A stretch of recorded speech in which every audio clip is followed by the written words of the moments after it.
For thousands of years, the Bible's Old Testament has been the foundation of Judeo-Christian faith. It is a collection of stories, laws, and lessons that shaped history and guided billions of people across generations. But even today, much about this sacred text is still unknown.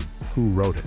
When was it written? And how much of it comes from direct experience versus ancient memory? According to Jewish tradition, the first 5 books of the Old Testament were given directly to Moses by God after he led the Israelites out of Egypt. For Moses and the first books, Jewish tradition teaches that the first 5 books of the Old Testament, Genesis, Exodus, Leviticus, Numbers, and Deuteronomy, were given directly to Moses by God. These sacred texts are often called the Torah, and they form the heart of Jewish law and belief. The story goes that after leading the Israelites out of slavery in Egypt, Moses climbed Mount Sinai.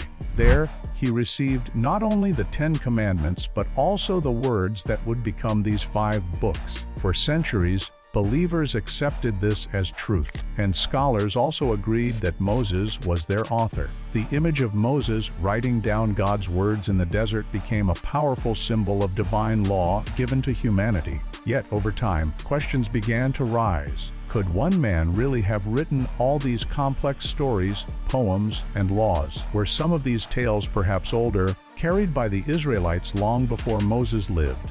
Modern research suggests that the Torah may be a blend, some of it connected to Moses, but much of it coming from traditions far more ancient. Still, for billions today, the idea of Moses receiving these words directly from God remains a foundation of faith, symbolizing the moment when heaven's message touched the earth. Oral stories before writing, long before words were written on scrolls, stories were carried by voice. In the ancient world, history, law, and belief were passed from parent to child, from teacher to student, spoken around fires, and remembered in song. Scholars today believe that much of the Old Testament began this way, as oral tradition. These tales traveled through generations, carefully memorized so that nothing would be lost. In cultures without books or paper, just an ancient book, but a living guide, shaping belief and hope for humanity. Real places in Scripture, the Old Testament, some of these sites stand as landmarks of faith, reminding us that the events described were tied to. While not every place can be confirmed, many remain visible, connecting the present to the ancient past. One could be where Abraham nearly sacrificed his son Isaac,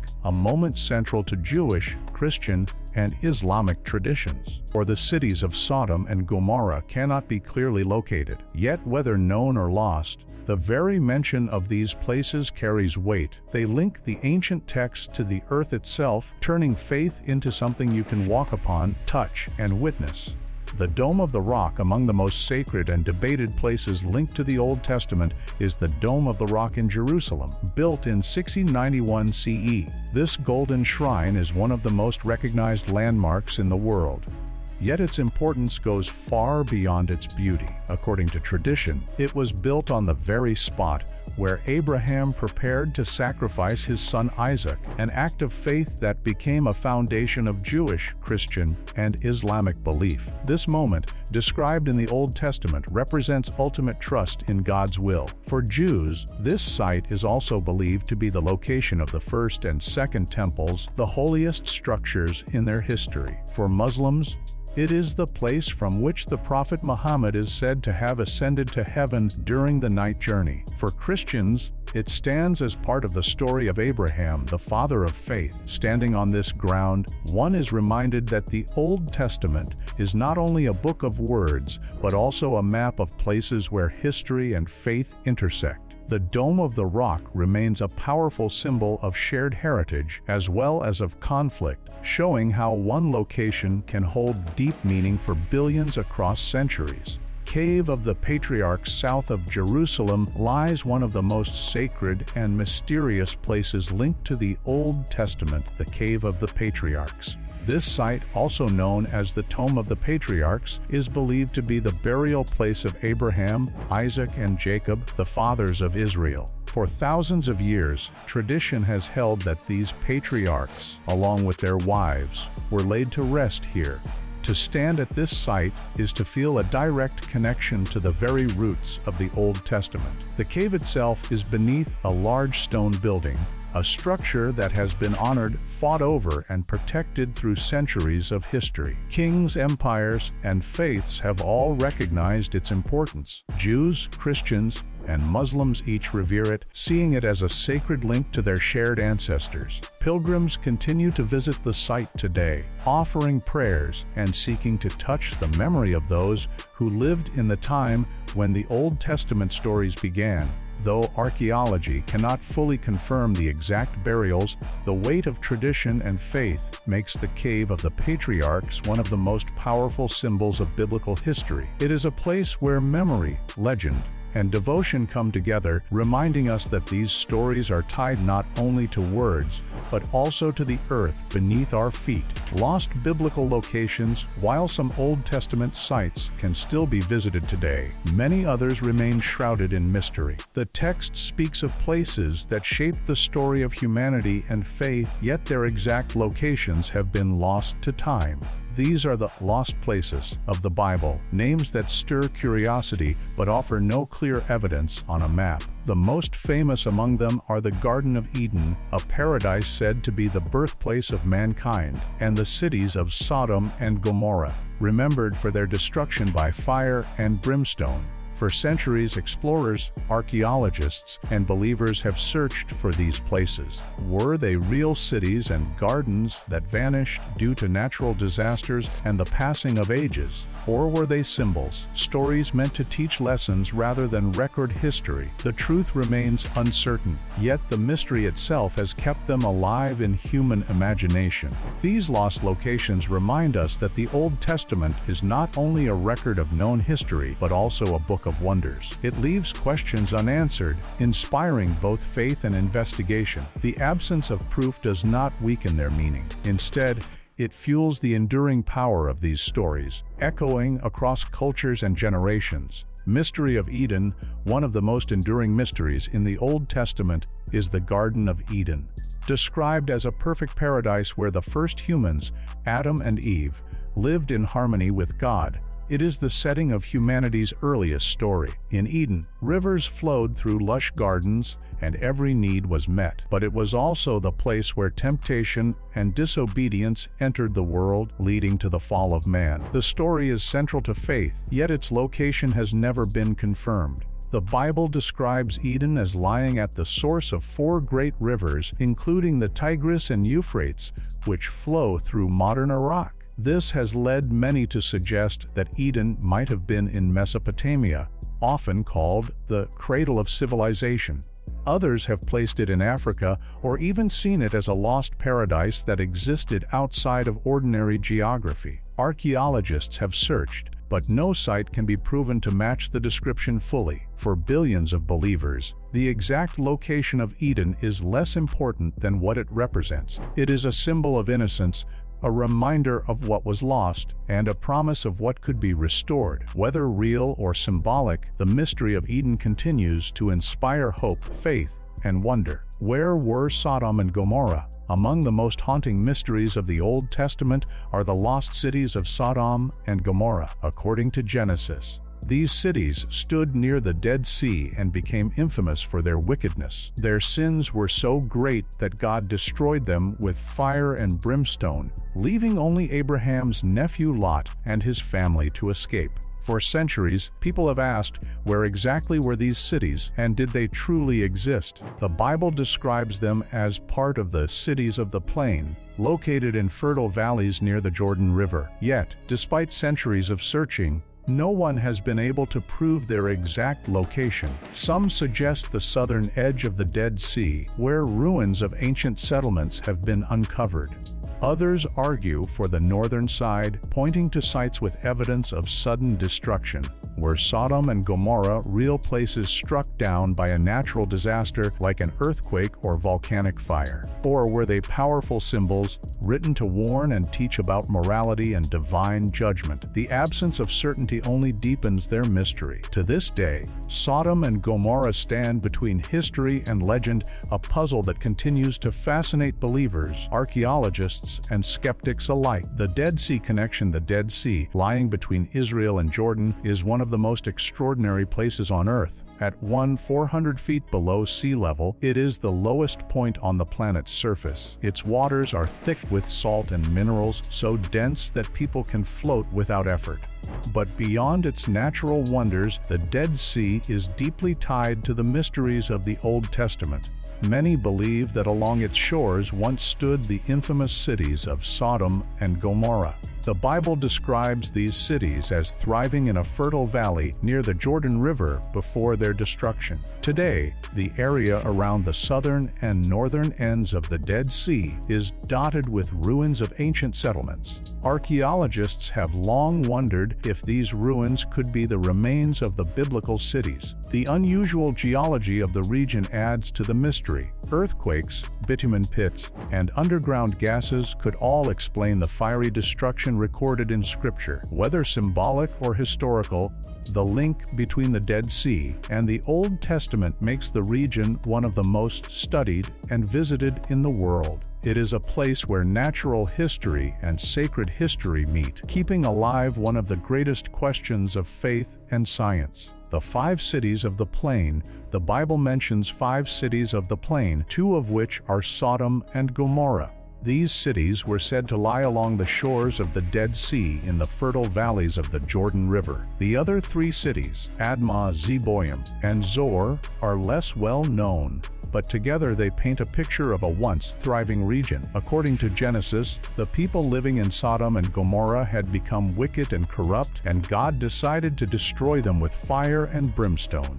Only one man, Lot, and his family were spared. For archaeologists, the story of these 5 cities is more than legend. They have searched for physical evidence that could match the biblical account. Ruins at the southern end of the Dead Sea, like edh-Dhra, show signs of ancient cities that were heavily fortified and possibly destroyed by fire. Thick walls, collapsed buildings, and layers of ash suggest a sudden, catastrophic event. Some scholars have speculated that earthquakes, combined with the region's natural bitumen deposits, could have triggered explosions that consumed these cities. The 5 cities of the plain remain a focus for both historians and archaeologists. While definitive proof linking them to the biblical story is still debated, the search continues. Every discovery adds a piece to the puzzle, helping us understand whether the story of Sodom and Gomorrah was literal history, a moral tale, or a combination of both. The excavation at Bab Ed in 1973, archaeologists began a detailed excavation at Bab edh-Dhra, a site on the southern end of the Dead Sea on the Jordanian side. This city is one of the earliest candidates for the biblical Sodom. The ruins date from roughly 3300 to 2000 BCE, placing them in the early Bronze Age. Bab edh-Dhra was thickly walled, with defensive structures that match descriptions of heavily fortified cities from ancient texts.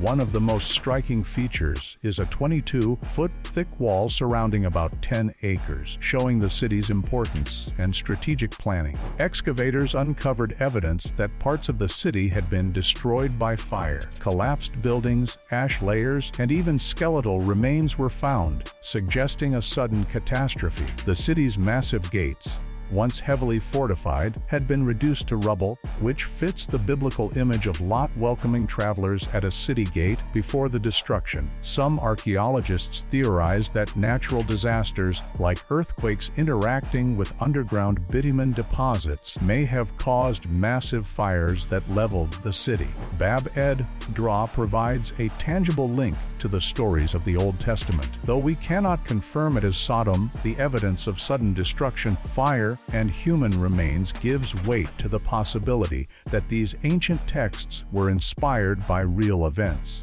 The city stands as a haunting reminder of how history and legend may intertwine. el-Hammam searching the northern Dead Sea in 2001, archaeologist Dr. Stephen Collins turned his attention to a different area near the Dead Sea. He believed that looking at the northern side might reveal another candidate for the biblical Sodom. Collins focused on a site called el-Hammam, located where the Jordan River flows into the Dead Sea. This valley offered fertile land and a strategic location, making it ideal for a thriving ancient city. Excavations at el-Hammam revealed city remains dating to around 2000 BCE, a time frame that could correspond with the era of Sodom and Gomorrah. The city showed signs of wealth, organization, and advanced construction, with structures carefully planned and built. Yet, as the dig progressed, something disturbing emerged. Many buildings were collapsed, with skeletal remains found among the rubble, suggesting a sudden and violent event that left the city in ruin. Dr. Collins and his team noticed evidence that most of the population may have been killed by intense heat. Pottery fragments were found with surfaces transformed into a glass-like substance, indicating temperatures far beyond what normal fires or kilns could produce. This destruction hints at a catastrophic event, possibly natural or even extraordinary, that could have inspired the biblical account of divine punishment. el-Hammam now stands as a strong candidate for the historical Sodom, blending archaeology with the enduring power of ancient stories. A city destroyed by fire. As excavations continued at el-Hammam, the scale of the destruction became more and more shocking. Built from neglect or war, the evidence suggested something sudden, violent, and catastrophic had happened without leaving a crater. This burst theory could explain why the city was annihilated so completely.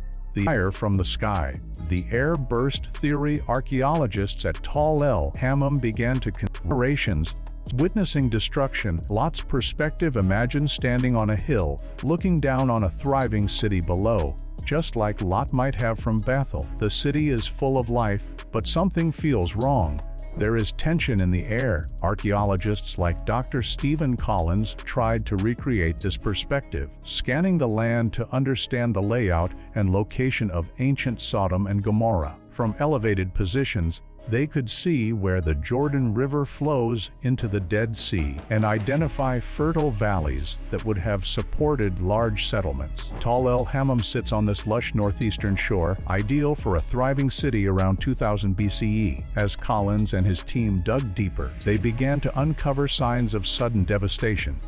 Collapsed buildings, skeletal remains, and ash layers. From a vantage point, one can imagine the horror of citizens caught unprepared. If a sudden catastrophe, like a meteor air burst, struck, people would have had no warning. Structures collapsed, trapping families inside. Fires raged, consuming everything in their path. This perspective helps archaeologists and historians understand why the story of Sodom and Gomorrah endured. For those who survived or passed down the story, witnessing such destruction would have seemed like divine punishment. Lot's escape in the biblical narrative mirrors how even a small chance of survival amidst catastrophe could become legendary. el-Hammam gives a tangible glimpse into what might have been that terrifying day. The fiery evidence, pottery and glass. As the excavation at el-Hammam progressed, Dr. Stephen Collins and his team began uncovering something extraordinary. Among the ruins, they found fragments of pottery, but these were no ordinary pieces. The surfaces of the pottery had melted and fused into a glass-like material, something that could only happen at temperatures exceeding 2000 degrees Fahrenheit. Ordinary kilns of that era could not generate such heat. The evidence suggested a catastrophic event that struck with immense force, incinerating buildings and their contents in an instant. Archaeologists noted that the destruction was uniform across the city, leaving few intact structures. Collapsed walls, scorched earth, and skeletal remains told a grim story. Everyone caught in the city may have perished, just as the biblical account describes. The suddenness and scale of the devastation matched the descriptions of divine wrath. The team began to wonder what could have caused such extreme heat. One theory emerged: a meteor air burst. Unlike an impact crater, an air burst could release tremendous energy above the ground, generating heat capable of melting stone and pottery. The ancient inhabitants, seeing fire raining from the sky, might have interpreted it as God's punishment. This discovery at el-Hammam offers a fascinating link between archaeology and the biblical narrative, suggesting that legends of fire and brimstone may have a basis in real, extraordinary events. Meteor from the heavens. The air burst theory. The mystery of el-Hammam's destruction led researchers to consider dramatic explanations. One of the most compelling is the air burst theory. According to this idea, a meteor entered the Earth's atmosphere over the Dead Sea region and exploded mid-air. Unlike a meteor that hits the ground and creates a crater, an air burst releases enormous energy before touching the surface. This explosion produces searing heat, shock waves, and widespread devastation. It could explain why the city's pottery melted into glass, why buildings collapsed, and why skeletal remains were found in such a charred state. Collins and his team studied the pattern of destruction across the city. The heat and damage seemed to radiate outward from a central point, consistent with an explosion above ground. Bitumen pits, which naturally occur in the Dead Sea region, could have added fuel to the fire, igniting and intensifying the flames. The scene mirrors the biblical account of Sodom and Gomorrah, fire falling from the sky, total annihilation, and sudden, catastrophic loss of life. While no meteor crater exists at el-Hammam, scientists note that air bursts often leave little trace on the ground. Historical records of meteors in other parts of the world suggest that air bursts are incredibly powerful and deadly. If this theory is correct, the destruction of el-Hammam might be the origin of the story of divine punishment, giving a scientific explanation for a biblical tale. From disaster to legend linking science and scripture, the evidence from el-Hammam has sparked intense debate among archaeologists, historians, and biblical scholars. If the city's destruction was caused by an air-burst meteor, it provides a fascinating bridge between ancient texts and physical evidence. The intense heat, the layer of ash, and the widespread devastation all match descriptions in Genesis, where fire and brimstone rained down on Sodom and Gomorrah. This suggests that the biblical account may have been inspired by a real, catastrophic event remembered and passed down through generations. Dr. Stephen Collins and his team emphasize that the story of Sodom and Gomorrah is more than just myth.